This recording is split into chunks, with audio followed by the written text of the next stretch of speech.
বিসমিল্লাহির রহমানির রহিম। রসায়ন প্রথম পত্র চতুর্থ অধ্যায়, এইচএসসি 2026 অ্যান্ড 27। এই অধ্যায়ের সবচেয়ে গুরুত্বপূর্ণ টপিকসটা এখন আমি আলোচনা করতেছি, এবং আমরা যদি বোর্ড প্রশ্ন অ্যানালাইজ করি তাহলে ডেফিনেটলি এখান থেকে আমরা প্রশ্ন পাই।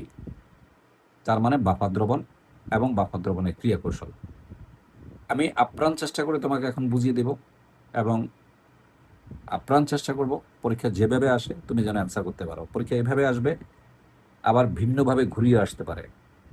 Definitely Dhaka board 2025, Dhaka board 2024, Dhaka board 2023, সাথে কুমিল্লা বোর্ড এবং চট্টগ্রাম বোর্ড, এই তিনটে বোর্ড তুমি করলে দেখবা যে বারবারই এই কোশ্চেনটা তোমার পরীক্ষা আসছে বিভিন্ন আঙ্গিকে।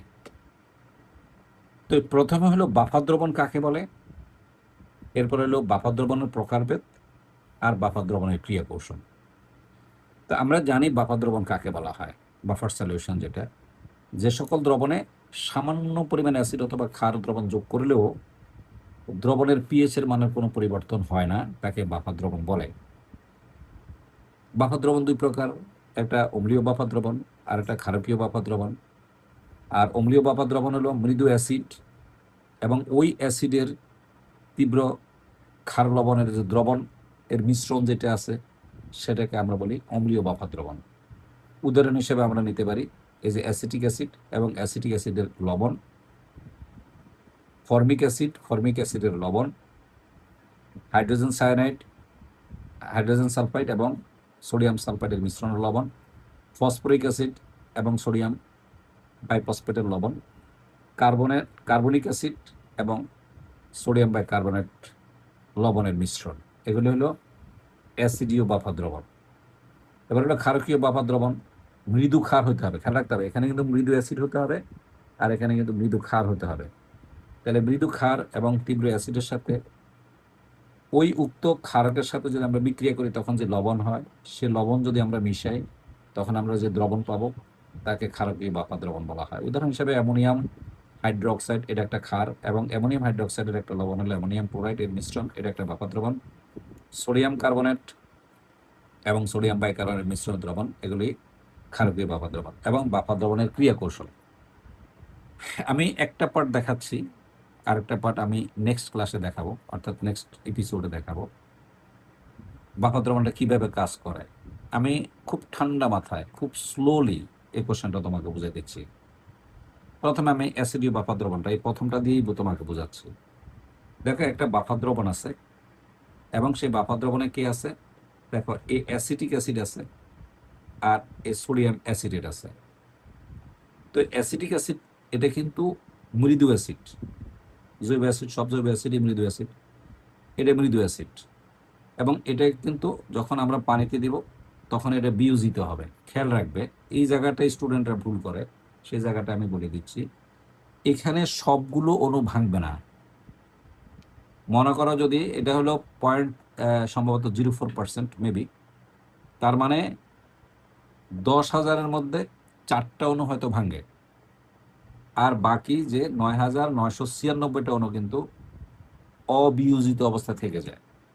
তার মানে আমি এখানে যে অ্যাসিটিক অ্যাসিড দিলাম, এখানে যে ভাঙ্গাটা দিলাম, বুঝতে হবে এখানে এই দ্রবণের মধ্যে এর সবগুলো অণু ভাঙ্গে নাই, অনলি 10,000-এর মধ্যে মাত্র 4টা অণু ভাঙ্গাটা দেখাইছে এখানে। এই 4টা অণুর ভাঙ্গাটা এটা, বাকি 9,996টা কিন্তু রয়ে গেছে, মানে অবিয়োজিত অবস্থা থেকে গেছে। ঠিক একইভাবে এটা লবণ, এই যে এটা হলো সোডিয়াম অ্যাসিডেট প্লাস সোডিয়াম আয়ন। এখন বাইরের থেকে যদি আমি সামান্য পরিমাণ অ্যাসিড যোগ করি, অ্যাসিড যোগ করা মানে হলো H+ যোগ করা। H+ যোগ করার সাথে সাথেই এই H+টা এসে দেখো CH3C+, CH3C+, এই যে মূলকগুলো আছে তার সাথে যুক্ত হয়ে যাবে। যুক্ত হয়ে সে কি উৎপন্ন করবে, আবার অ্যাসিটিক অ্যাসিড উৎপন্ন করবে।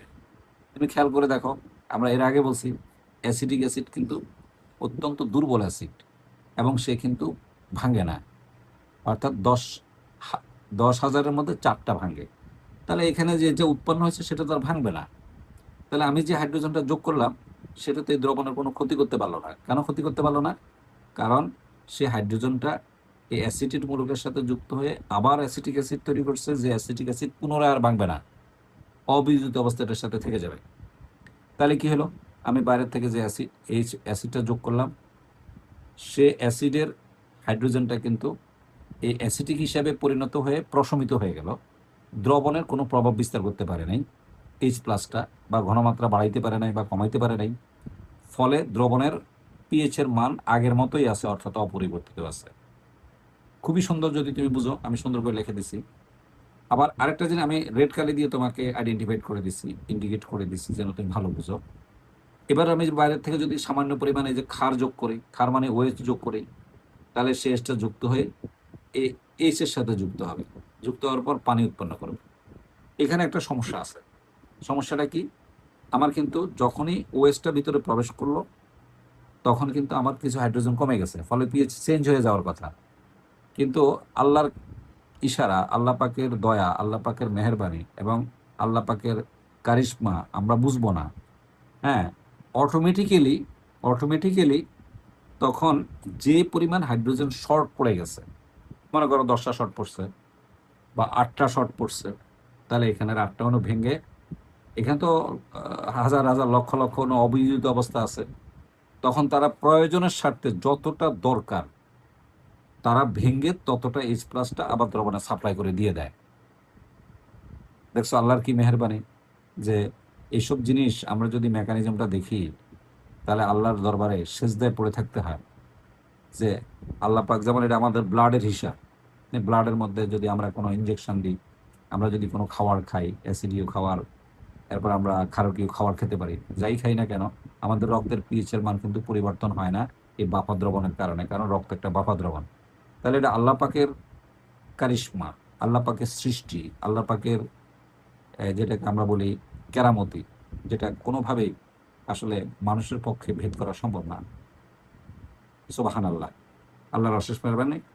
আমরা যেটা দেখলাম, তখন দেখো এখানে আমি যখনই খাদ্যবনটা যোগ করলাম, তখন ওয়েস্টটা ঢুকলো, ঢুকার পরে সে হাইড্রোজেনের সাথে যুক্ত পানি তৈরি করলো, ফলে কিন্তু এইচ প্লাস শর্ট হয়ে যাওয়ার কথা। কিন্তু এইচ প্লাস যেটা শর্ট হয়ে যাবে, সেটা কিন্তু আবার এই যে অবিয়োজিত যে অ্যাসিটিক অ্যাসিডগুলো ছিল, তার যতটা দরকার এখানে হাইড্রোজেন প্লাস, ঠিক ততটা অণু ভেঙে অতটা হাইড্রোজেন প্লাসে সাপ্লাই করে দিবে, দ্রবণের মধ্যে সাপ্লাই করে দিবে। সাপ্লাই করে দেওয়ার সাথে সাথে কিন্তু দ্রবণে আর হাইড্রোজেন আয়নের ঘনমাত্রার কোনো পরিবর্তন হবে না, মানে আগের মতোই থাকবে। আর ঘনমাত্রা যদি হাইড্রোজেন আয়নের ঘনমাত্রার পরিবর্তন না হয়, তাহলে সেক্ষেত্রে অবশ্যই পিএইচের মানের কোনো পরিবর্তন হবে না। এই হলো অ্যাসিডীয় বাফা দ্রবণের ক্রিয়া কৌশল। আশা রাখি তুমি বুঝতে পারছো।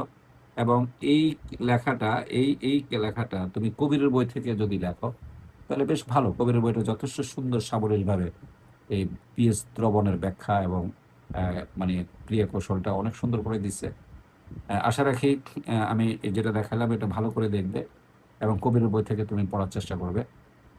কেমন লাগলো ক্লাসটা অবশ্যই কমেন্টস করবে, এবং আগামী কাল অথবা পরশু তোমাদের হয়তো ফার্স্ট পার্ট পরীক্ষার রসায়ন, ইনশাল্লাহ যদি পরীক্ষায় আসে অবশ্যই তুমি অ্যান্সার করতে পারবে, এই আশাবাদ রাখতেই পারি।